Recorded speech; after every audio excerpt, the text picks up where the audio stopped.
MST CET chemistry one of the scoring subject है, लेकिन क्या यार आपको पता है क्या कि इस सब्जेक्ट में स्कोर कैसा करते हैं?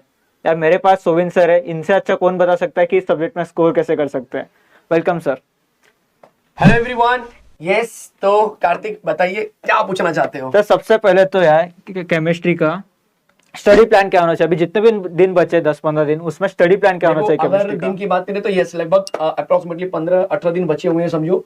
इस दिनों के अंदर आपको, इन दिनों के अंदर आपको मैक्सिमम टेक्स्ट बुक रीड करके जो पीवाईक्यूज है, रिसेंट ईयर के पीवाईक्यूज 24 के 23 के जरूर करके जाओ, क्योंकि अब इतना समय नहीं है जहां पर आप पुराने पीवाईक्यूज भी कर पाएंगे। तो कम से कम आप टेक्स्ट बुक रीड कीजिए और उसके बाद 2023 और 2024 के एमसीक्यू या पीवाईक्यूज को सॉल्व कीजिए। स्टडी प्लान बहुत क्लियर है केमिस्ट्री में अगर फोड़ना है तो।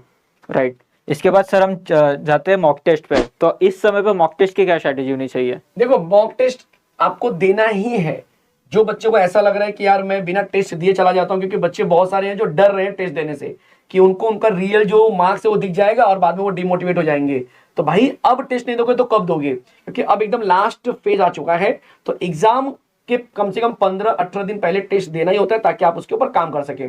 वो टेस्ट जो है कि कंबाइन भी हो सकता है, जैसे कि फिजिकल केमिस्ट्री आप एक साथ दे सकते हो, अप्लाइड एक साथ दे सकते हो पढ़ के, इनऑर्गेनिक आप एक साथ दे सकते हो, इनऑर्गेनिक के साथ में ऑर्गेनिक दे सकते हो एक साथ में, क्लास 11 एक साथ दे दो, क्लास 12 एक साथ दे दो। इस तरह से टेस्ट दो केमिस्ट्री के लिए, और बाद में आप पीसीएम का भी कंप्लीट फुल जो मॉक टेस्ट होता है उसे देकर अपनी गलतियों पे काम करना शुरू करो, ताकि इस बचे हुए दिनों में आप थोड़ा सा अपने आप को समझ पाए कि आप कितने मार्क्स तक जा रहे हो और कितना उसको और बढ़ा सकते हो। तो मॉक टेस्ट का बहुत ज्यादा इंपॉर्टेंस है एमएससी के लिए।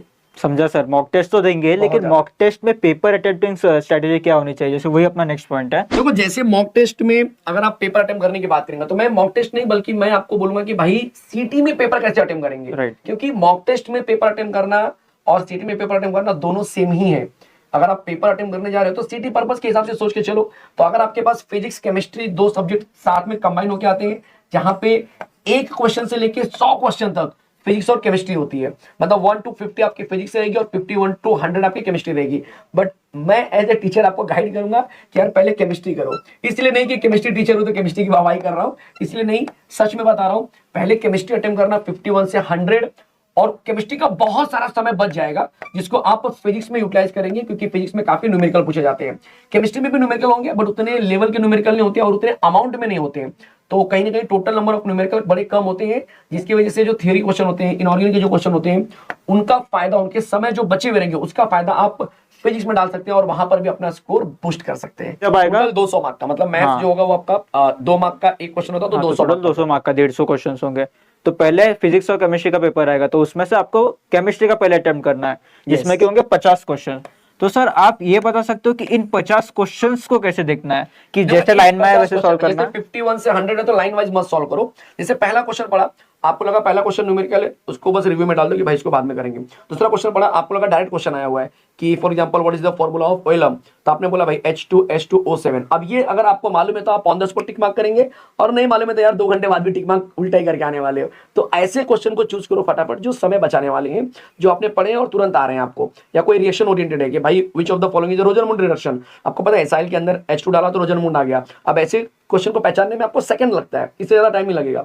तो ऐसे क्वेश्चन को फटाफट करते जाइए, और जहां पर आपको लग रहा है कि सिंपल न्यूमेरिकल है, जैसे कि हेनरी लॉ के ऊपर न्यूमेरिकल आ गया कि भाई अगर कोई पर्टिकुलर प्रेशर इतना दिया गया है और हेनरी कांस्टेंट इतना दिया, तो बताओ सॉल्युबिलिटी कितनी है। आपको पता है डायरेक्ट फॉर्मूला है, सॉल्व कीजिए, आंसर निकाल दीजिए। लेकिन जहां पे लग रहा है कि यार कोई मास इतना दिया है, किसी का मोलार मास इतना दिया है, फिर डेल्टा टीवी इतना दिया है, ये इतना दिया है, फिर ऑस्मोटिक प्रेशर पूछ रहा है, तो आपको पता है कि डेटा बनाना पड़ेगा, समझना पड़ेगा, या यूनिट कन्वर्जन हो सकती है, और इन सब के बाद जाके आंसर निकलेगा। तो उसको थोड़ा रिव्यू में डाल दो कि पहले वो क्वेश्चन में अटेम्प्ट कर लूं जो एक्चुअल में केमिस्ट्री के अंदर जो सच में आपको बोलते हैं कि घाई घाई में नहीं होना चाहिए, अच्छे से होने चाहिए और सही होने चाहिए।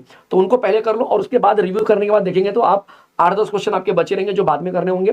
तो 15-20 मिनट के बाद जब आपके पास, अभी और समय बचा हुआ है, पर 15-20 मिनट के बाद जब आपका मैक्सिमम पेपर खत्म हो जाएगा, तब ये जो रिव्यू क्वेश्चन करने, जो आपने रिव्यू करके रखे हुए, उन क्वेश्चन को करना और अच्छे से सॉल्व करना। और अभी भी आपका समय बचा रहा है केमिस्ट्री में, जिसका आप फिजिक्स में यूटिलाइज करेंगे, क्योंकि कंबाइंड पेपर होता है, कंबाइंड टाइमिंग होती है पूरी। और ये बच्चों को समझ भी जाएगा कि कौन से क्वेश्चंस बचे, क्योंकि ऊपर कलर कोडिंग आ जाता है। Okay, thank you so much sir, thank you so much, बहुत बहुत धन्यवाद।